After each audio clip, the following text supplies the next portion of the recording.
Subscribe to our channel, and hit the bell icon, to never miss a video from us. Hi, welcome to this tutorial on Google Cloud Architect Certification Exam. The lessons and concepts covered in this tutorial will help you in preparing for the Professional Cloud Architect certification by Google. Let's get started. As a Google Cloud Architect, your role is to enable organizations to leverage Google Cloud technologies.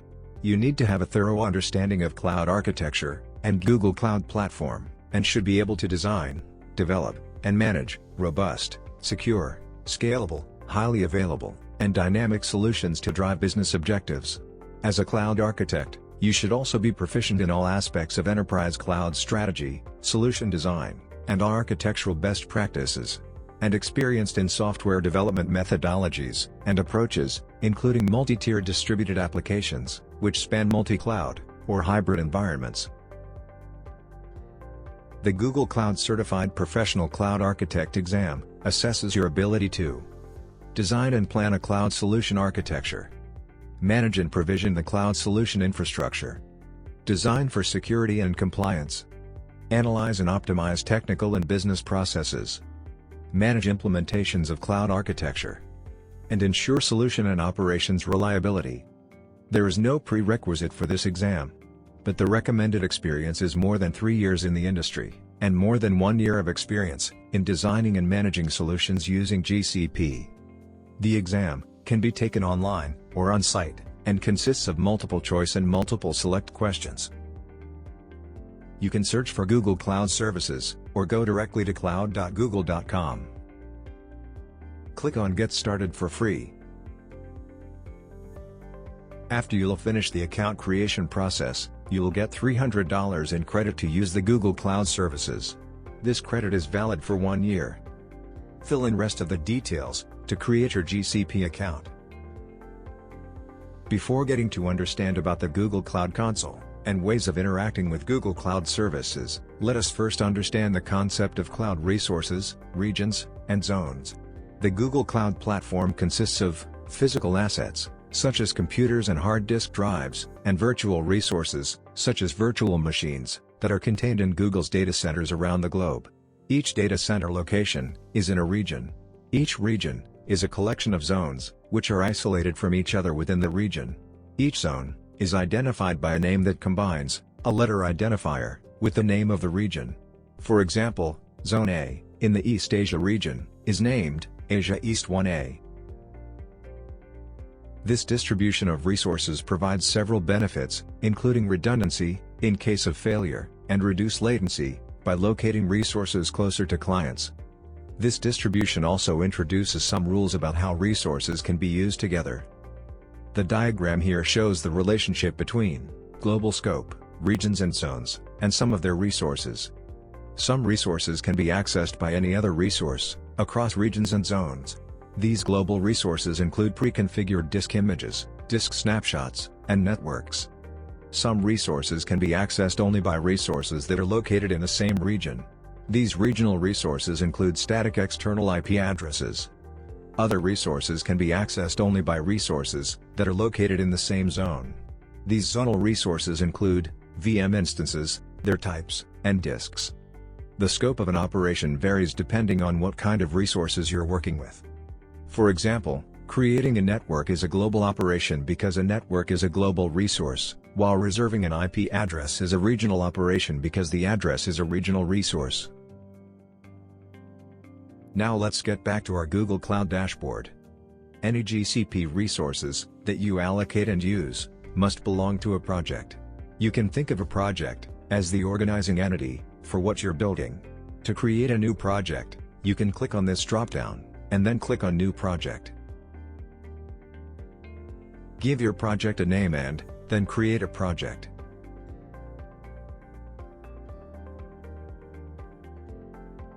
You can switch between your projects using this drop-down. Here you can see that your project is being created.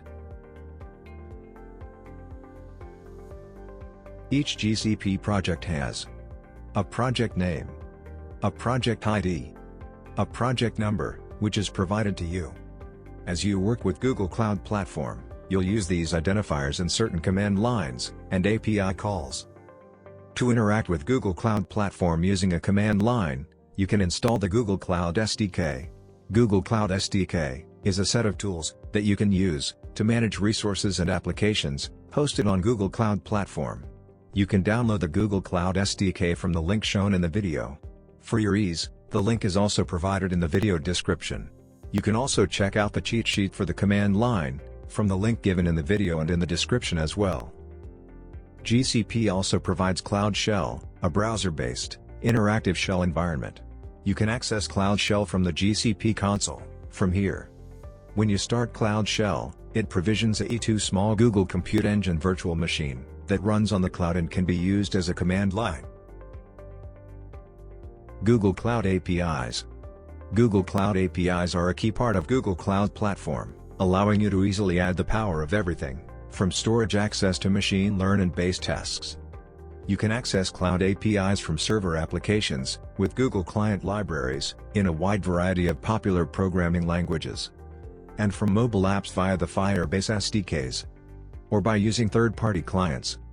You can also access the same services via Google SDK command line tools, or Google Cloud Console. Now, before we dive into the details about the products and services offered in Google Cloud, let's take a brief introduction to some commonly used Google Cloud services. We can categorize the commonly used Google Cloud services into following. First is compute and hosting service. Then, storage service, database service, networking service, and big data and machine learning service. First, let's take a look into the compute services offered by Google Cloud. There are four main services in the compute category, which are virtual machines, application integration service, container service, and serverless computing. Google Cloud's computing and hosting services enable you to work in a serverless environment, and use a managed application platform, and leverage container technologies to gain lots of flexibility, and build your own cloud-based infrastructure to have the most control and flexibility. Let's now discuss about the virtual machine service by Google. Google Cloud's unmanaged compute service, or virtual machine offering, is called Compute Engine. You can think of Compute Engine as an infrastructure as a service by Google Cloud. The system provides you a robust computing infrastructure, but you must choose and configure the platform components that you want to use. With Compute Engine, it's your responsibility to configure, administer, and monitor the systems. Google will ensure that resources are available, reliable, and ready for you to use, but it's up to you to provision and manage them. The advantage here is that you have complete control of the systems and unlimited flexibility. With Google Compute Engine, you can do the following. Use virtual machines called instances to build your application, much like when you use your own hardware infrastructure. You can choose from a variety of instance types to customize your configuration to meet your needs and your budget. You can choose which global regions and zones to deploy your resources in, giving you the control over where your data is stored and used. You can select the operating systems, development stacks, languages, frameworks, services, and other software technologies as per your preference. You can create instances from public or private images. You are given storage technologies by Google Cloud, or you can use any third-party technology. You can use Google Cloud Marketplace to quickly deploy pre-configured software packages. For example, you can deploy a LAMP or mean stack with just a few clicks. You can create instance groups for easy management of multiple instances together. You can use auto-scaling with an instance group to automatically add and remove capacity. You can attach and detach disks as needed. And you can use SSH to connect directly to your instances. Next is App Engine. Google Cloud's application integration service is called App Engine. App Engine is Google Cloud's platform as a service offering. With App Engine, Google handles most of the management of the resources for you. For example, if your application requires more computing resources, because traffic to your website increases, Google automatically scales the system to provide those resources. If the system software needs a security update, that's also handled for you. When you build your app on App Engine, you can build your app in several languages, and use pre-configured runtimes, or use custom runtimes, to write code in any language. Google manages the app hosting, scaling, monitoring, and infrastructure for you. You can connect with Google Cloud Storage products, such as Cloud SQL and Cloud Storage. Containers. With container-based computing, you can focus on your application code, instead of on deployments and integration into hosting environments. Google Kubernetes Engine, GKE, is Google Cloud's containers as a service offering, and it is built on the open-source Kubernetes system, giving you the flexibility of on-premises or hybrid clouds, in addition to Google Cloud's public cloud infrastructure. When you build with GKE, you can create and manage groups of Compute Engine instances running Kubernetes, called clusters. GKE uses Compute Engine instances as nodes in a cluster. Each node runs the Docker runtime, which is a Kubernetes node agent that monitors the health of the node, and a simple network proxy. You can set the requirements for your Docker containers by creating a simple JSON configuration file. You can use Container Registry for secure, private storage of Docker images. You can also create an external network load balancer. Serverless computing. Google Cloud serverless computing offering is known as Cloud Functions. It is Google Cloud's functions as a service offering, providing a serverless execution environment for building and connecting cloud services. With Cloud Functions, you write simple, single-purpose functions that are attached to events, which are emitted from your cloud infrastructure and services. Your function is triggered when an event being watched is fired. Your code executes in a fully managed environment. There is no need to provision any infrastructure or worry about managing any servers. Cloud Functions can be written using JavaScript, Python 3, Go, or Java runtimes on Google Cloud Platform. You can run your function in any standard Node.js, Python 3, Go or Java environment. You don't have to stick with just one type of computing service. For example, you can combine App Engine and Compute Engine to take advantage of the features and benefits of each. Next service category is Google Cloud Storage Services. Whatever your application or requirement is, you'll probably need to store some media files, backups, or other file-like objects. Google Cloud provides a variety of storage services. Commonly used storage services are Cloud Storage, persistent disks for Compute Engine, and firestore. You get consistent, scalable, and large capacity data storage with Google Cloud Storage. With Cloud Storage, you can select a standard storage, which provides maximum availability. Or you can choose Cloud Storage Nearline, or Cloud Storage Cold Line, for low-cost archival storage needs. With Cloud Storage Archive, you get the lowest cost archival storage, which is ideal for backup and disaster recovery, or for data, which you intend to access less than once a year. The persistent disks on Compute Engine is used as a primary storage for your instances. Compute Engine offers both hard disk-based persistent disks, which are called standard persistent disks, and solid-state persistent disks. You can get fully managed NFS file servers in firestore. You can use firestore instances to store data from applications running on Compute Engine instances or GKE clusters. Database services. Google Cloud provides a variety of SQL and NoSQL database services. First is Cloud SQL, which is a SQL database for MySQL or PostgreSQL databases. Next, Cloud Spanner, which is a fully managed relational database service offering transactional consistency at global scale, schemas, SQL querying, and automatic, synchronous replication for high availability. And there are two options for NoSQL data storage: Firestore, for document-like data, and Cloud Bigtable, for tabular data. You can also choose to set up your preferred database technology on Compute Engine by using persistent disks. Networking services. The following are the common services under Google's networking services. 1. A virtual private cloud. Google Cloud Virtual Private Cloud provides networking functionality to Compute Engine virtual machine instances, Google Kubernetes Engine containers, and the App Engine flexible environment. VPC provides networking for your cloud-based services that is global, scalable, and flexible. You can set firewall rules to govern traffic coming into instances on a network. And Route lets you implement more advanced networking functions in your instances, such as creating virtual private networks. Next is Load Balancing Service. If your website or application is running on Compute Engine, The time might come when you're ready to distribute the workload across multiple instances. With network load balancing, you can distribute traffic among server instances in the same region, based on incoming IP protocol data, such as address, port, and protocol. Network load balancing is a great solution if, for example, you want to meet the demands of increasing traffic to your website.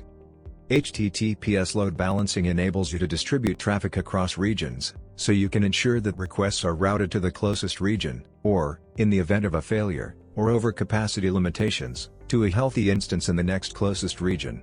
You can also use HTTPS load balancing to distribute traffic based on content type. For example, you might set up your servers to deliver static content, such as images and CSS, from one server, and dynamic content, such as PHP pages, from a different server. The load balancer can direct each request to the server that provides each content type. Next is DNS service. You can publish and maintain domain name system records by using the same infrastructure that Google uses. You can use the Google Cloud Console, the command line, or a REST API to work with managed zones and DNS records. If you have an existing network that you want to connect to Google Cloud resources, Google Cloud offers the following options for advanced connectivity. 1. Cloud Interconnect.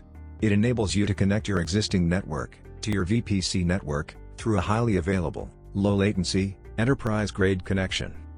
2. Cloud VPN. It enables you to connect your existing network to your VPC network through an IP security connection. You can also use VPN to connect two cloud VPN gateways to each other. 3. Direct peering enables you to exchange internet traffic between your business network and Google at one of Google's broad-reaching edge network locations. 4.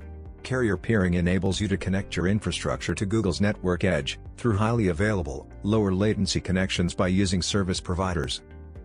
Next, let's take a look at Google Cloud's commonly used big data and machine learning services. First, data analysis. Google Cloud has BigQuery for implementing data analysis tasks. BigQuery is an enterprise data warehouse, providing data analysis services. With BigQuery, you can organize your data into datasets and tables. You can load data from a variety of sources, including streaming data, and manage and protect it by using permissions. BigQuery ML enables data scientists and data analysts to build and operationalize ML models on planet-scale structured or semi-structured data directly inside BigQuery, using simple SQL in a fraction of the time. And BigQuery by Engine, with its blazing fast, in-memory analysis service, allows users to analyze large and complex datasets interactively, with sub-second query response time, and high concurrency. And with Connected Sheets, users can analyze billions of rows of live BigQuery data in Google Sheets, without requiring SQL knowledge. For batch and streaming data processing, we have Dataflow. Dataflow is a managed service for executing a wide variety of data processing patterns.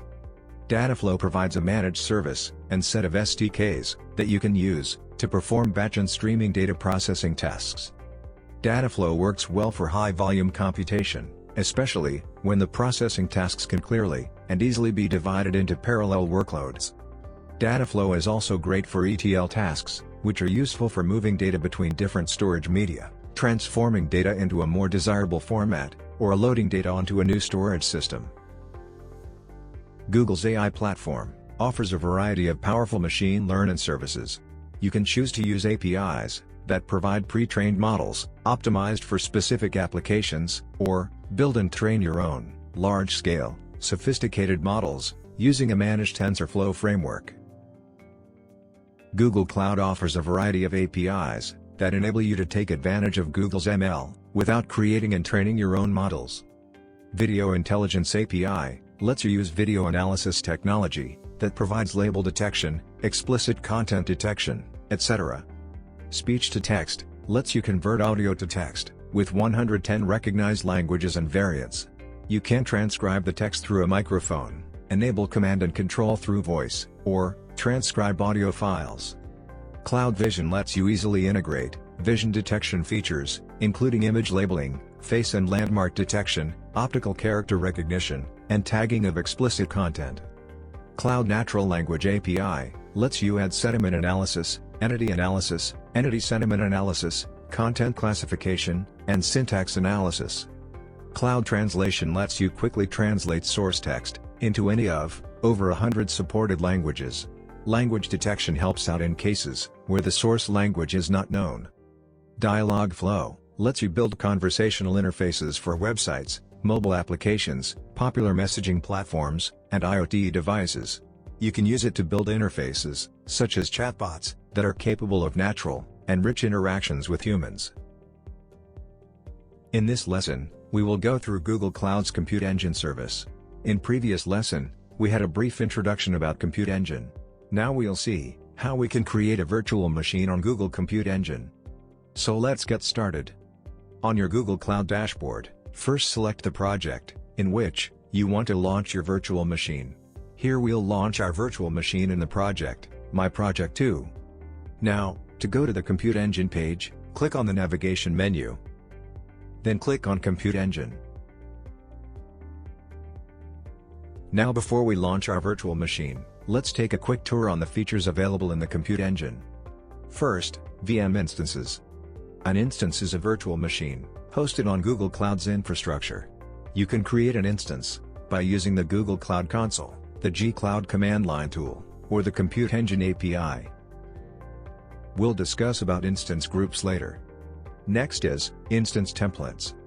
An instance template is a resource that you can use to create virtual machine instances. Instance templates are a convenient way to save a VM instance's configuration, so you can use it later to create VMs or groups of VMs. You can quickly create VM instances based off of a pre-existing configuration using instance templates. Instance templates are designed to create instances with identical configurations.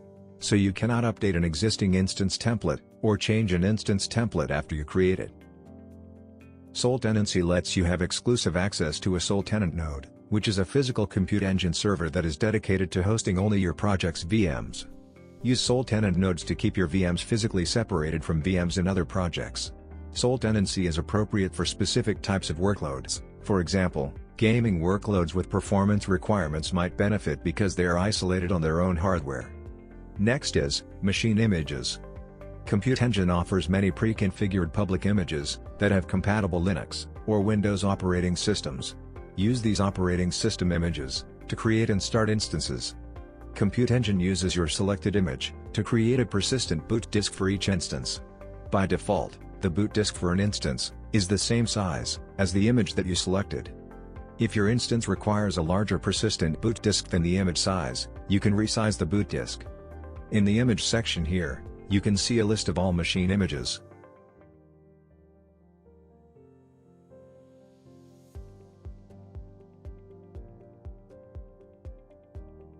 Next, storage. You can fulfill any additional storage requirement for your project from here. In the Zones section, you can see all the active and available zones for your project. Now, let's create our virtual machine. Go back to the VM instance section, and click Create.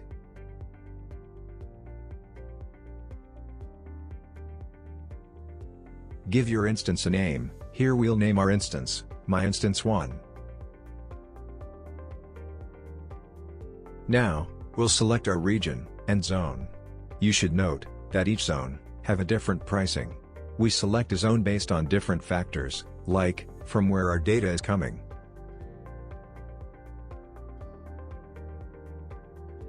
Now, we'll choose a machine family.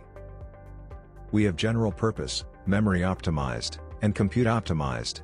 More on this later. For now, just select general purpose. Then we'll select our machine type.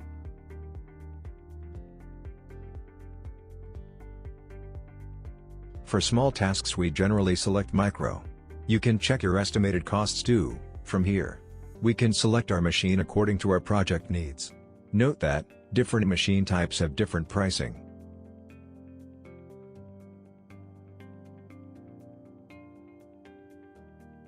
We'll change the access scopes to allow full access to all cloud APIs. And for firewall, we'll allow HTTPS traffic. Then click on Create. Now our VM instance is being created. Once it is created, we can launch it using these options. You can open it in a browser, or you can use an SSH client to connect to it. You can also look at the gcloud command here, which you can use to launch the instance with these settings, using Google command line.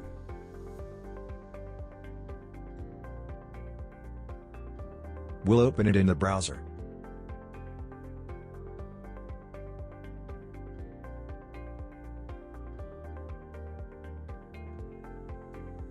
Your virtual machine instance is ready now.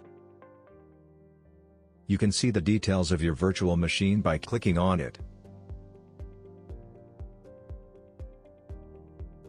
You can also find the equivalent REST API to launch this VM. If you click on Edit, you can make changes to your VM, like adding additional disks.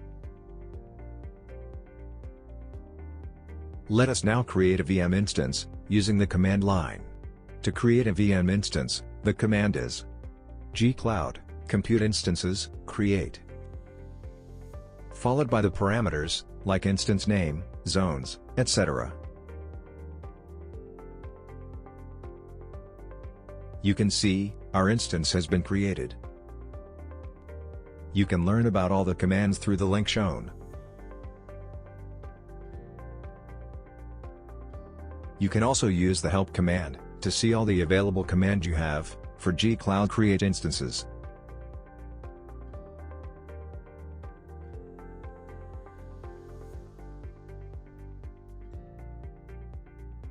Let's now look at, what are machine types?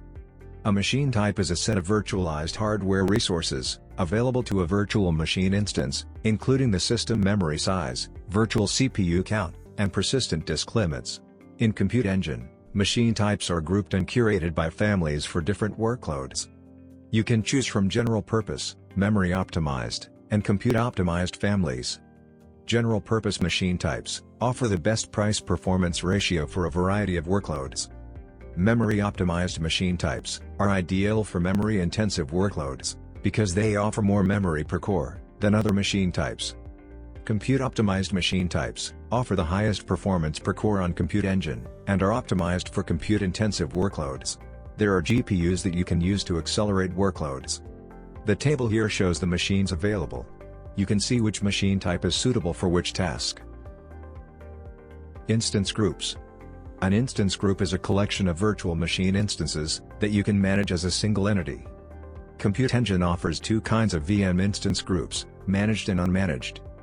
Managed instance groups let you operate apps on multiple, identical VMs. You can make your workloads scalable and highly available by taking advantage of automated services, which includes auto-scaling, auto-healing, load balancing, regional multiple zone deployment, and automatic updating. Unmanaged instance groups let you load balance across a fleet of VMs that you manage yourself. Preemptible VMs. A preemptible VM is an instance that you can create and run at a much lower price than normal instances.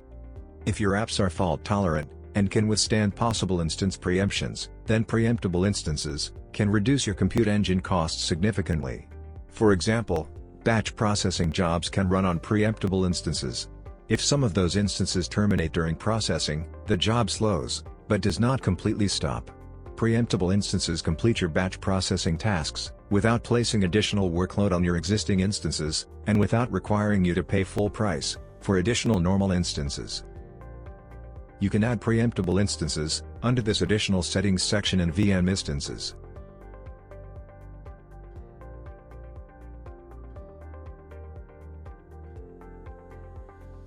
Preemptible instances function like normal instances but have the following limitations. Compute Engine might terminate these instances if it requires access to those resources for other tasks. Compute Engine always terminates preemptible instances after they run for 24 hours. Preemptible instances might not always be available. Preemptible instances are not covered by any service level agreement. The Google Cloud free tier credits for Compute Engine do not apply to preemptible instances. Here are some best practices to help you get the most out of preemptible VM instances. 1. Pick smaller machine shapes. It's often easier to get lots of preemptible capacity with smaller machine types than larger ones. 2. Run large preemptible VM clusters during off-peak times. The load on Google Cloud data centers varies with location and time of day, but generally lowest on nights and weekends. As such, nights and weekends are the best times to run large preemptible VM clusters. 3. Design your applications to be fault and preemption tolerant. It's important to be prepared for the fact that there will be changes in preemption patterns at different points in time. For example, it is possible that if a zone suffers a partial outage, large numbers of preemptible instances could be preempted, in order to make room for regular instances that need to be moved as part of the recovery. In that small window of time, the preemption rate would look very different than on any other day. If your application assumes that preemptions will always be done in small groups, you might not be prepared for such an event. You can test your application's behavior under a preemption event by stopping the VM instance. 4. Use shutdown scripts. Manage shutdown and preemption notices with a shutdown script that can save a job's progress, so that it can pick up where it left off, rather than start over from scratch. Google Cloud's App Engine is fully managed, serverless application platform for apps and backends. It enables you to scale your application seamlessly, without having to worry about underlying infrastructure. With zero server management and zero configuration deployments, developers can focus only on building great applications, without the management overhead. You can choose from several popular languages, libraries, and frameworks to develop your apps, then let the App Engine take care of provisioning servers and scaling your app instances based on demand. With App Engine, we can run our code in two different environments.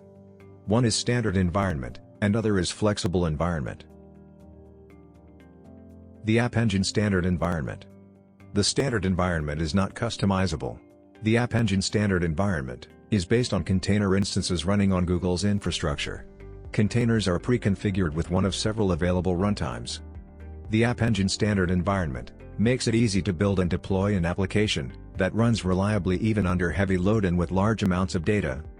Applications run in a secure, sandboxed environment, allowing the App Engine standard environment to distribute requests across multiple servers, and scaling servers to meet traffic demands. Your application runs within its own secure, reliable environment that is independent of the hardware, operating system, or physical location of the server. The standard environment supports the following languages. You can choose the standard environment when 1. Your applications need to deal with rapid scaling. 2. The source code is written in specific versions of these supported programming languages. 3. You intend to run your app at very low cost, where you pay only for what you need, and when you need it. For example, your application can scale to 0 instances when there is no traffic. 4. Your application could experience sudden and extreme spikes of traffic which require immediate scaling. The flexible environment is based on VM instances and has more options. The App Engine flexible environment automatically scales your app up and down, while also balancing the load. You can customize the runtimes, or provide your own runtime, by supplying a custom Docker image, or Docker file, from the open source community. Flexible environment is suitable for application instances that run within Docker containers on Compute Engine virtual machines. Applications that receive consistent traffic, experience regular traffic fluctuations, or meet the parameters for scaling up and down gradually. Source code that is written in a version of any of these supported programming languages. Applications that run in a Docker container, that includes a custom runtime or source code, written in other programming languages. When your application uses or depends on frameworks, that include native code. When your app accesses the resources or services of Google Cloud Project, that reside in the Compute Engine network. Here is a sample reference architecture for building a simple web app using App Engine in Google Cloud. Here is another sample reference architecture for a typical mobile app built using both Firebase and App Engine along with other services in Google Cloud.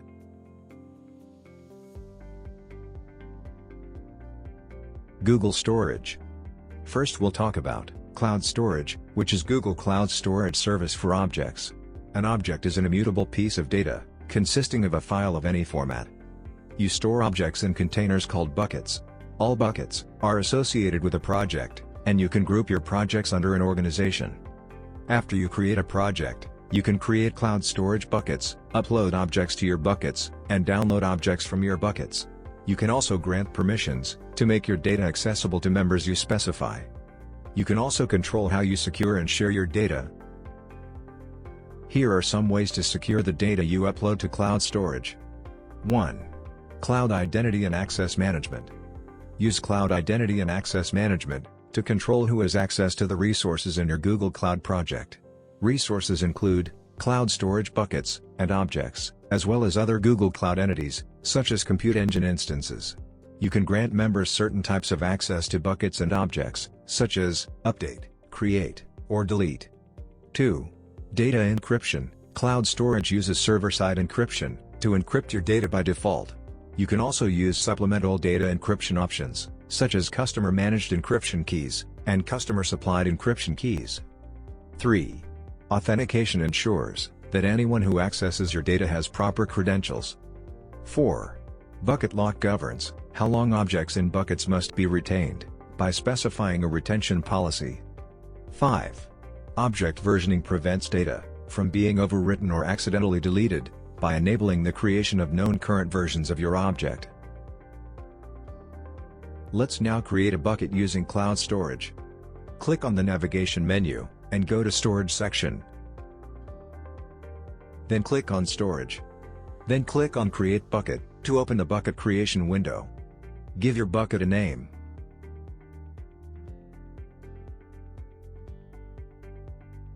Now select a region.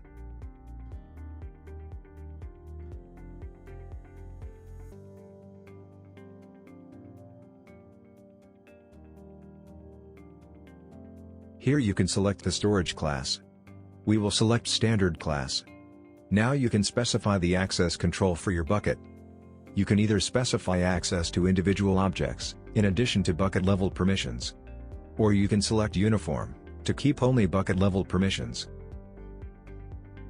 Then click on Create. Your bucket is being created. Now you can upload a file or folder here.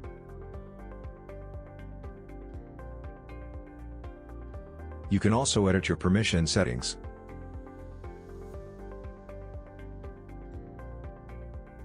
Or add or remove members. And edit access controls from here. Next is persistent disks and local SSD. Persistent disk is designed for high durability.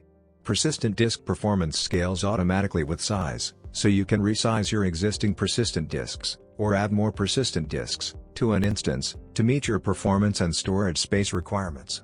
Each persistent disk can be up to 64 terabytes in size, so there is no need to manage arrays of disks to create large logical volumes.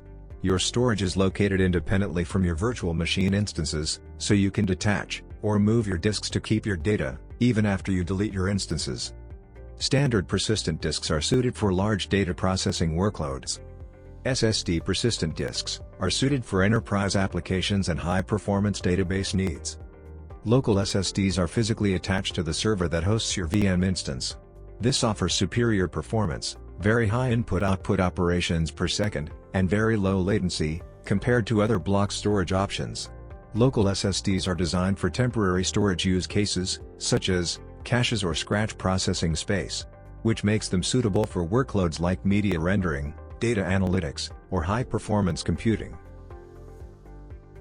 Next, cloud storage for Firebase.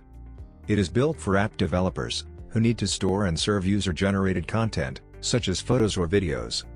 Cloud storage for Firebase is a powerful, simple, and cost-effective object storage service built for Google Scale. The Firebase SDKs for cloud storage add Google security to file uploads and downloads for your Firebase apps, regardless of network quality. You can use the SDKs to store images, audio, video, or other user-generated content. On the server, you can use Google Cloud Storage to access the same files. Let's now discuss about virtual private cloud and virtual private network. If you look at the architecture diagram here, you can see a VPC network example. Virtual Private Cloud provides networking functionality to Compute Engine virtual machine instances, Google Kubernetes Engine containers, and the App Engine flexible environment. VPC provides networking for your cloud-based services that is global, scalable, and flexible. You can think of a VPC network the same way you'd think of a physical network, except that it is virtualized within Google Cloud. You can see here that we have two regions, US West 1 and US East 1. A VPC network is a global resource that consists of a list of regional virtual subnets and data centers, all connected by a global wide area network. VPC networks are logically isolated from each other in Google Cloud. A VPC network provides connectivity for your Compute Engine virtual machine instances, including Google Kubernetes Engine clusters, App Engine flexible environment instances, and other Google Cloud products built on Compute Engine VMs.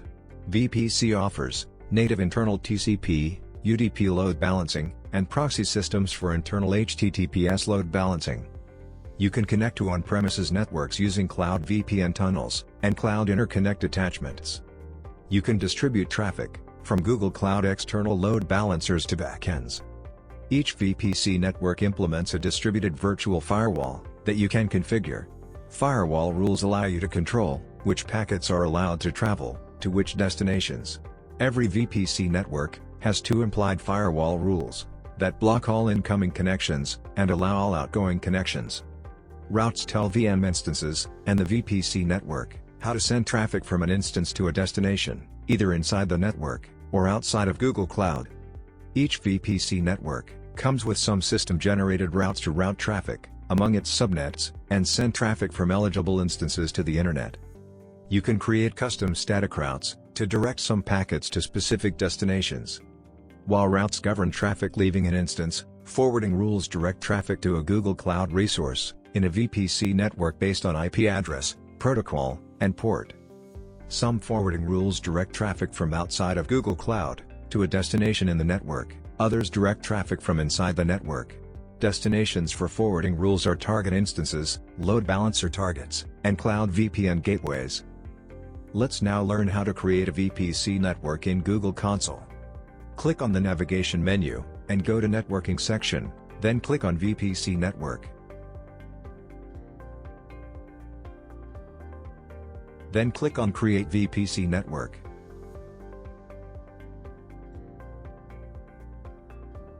Give your VPC network a name.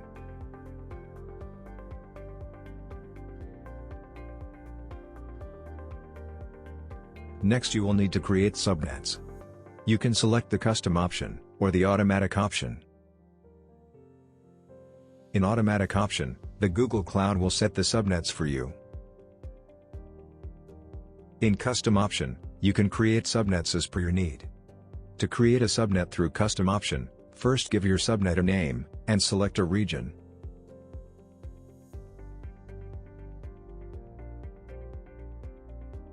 Then set an IP address range for your subnet.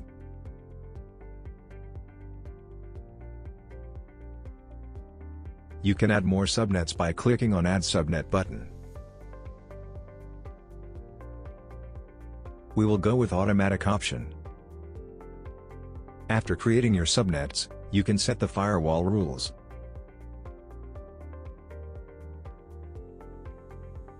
And then set your dynamic route mode. Then click on Create. Your network is being created.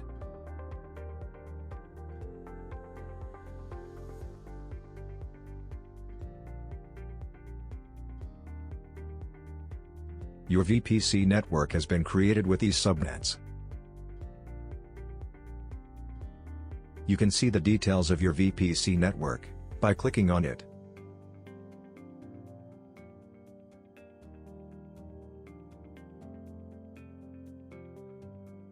Here's your equivalent REST API. And you can also edit your network by clicking on the relevant tab.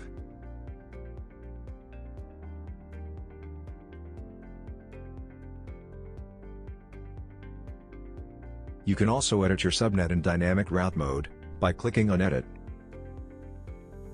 Shared VPC. You can share a VPC network from one project, called a host project, to other projects in your Google Cloud organization. You can grant access to entire shared VPC networks, or select subnets, therein by using specific IAM permissions. This allows you to provide centralized control over a common network while maintaining organizational flexibility. Shared VPC is especially useful in large organizations. VPC network peering. VPC network peering allows you to build ecosystems in Google Cloud, making services available privately across different VPC networks, whether the networks are in the same project, different projects, or projects in different organizations. With VPC network peering, all communication happens by using internal IP addresses.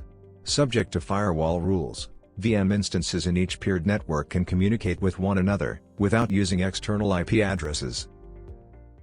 For more such videos, subscribe to our channel.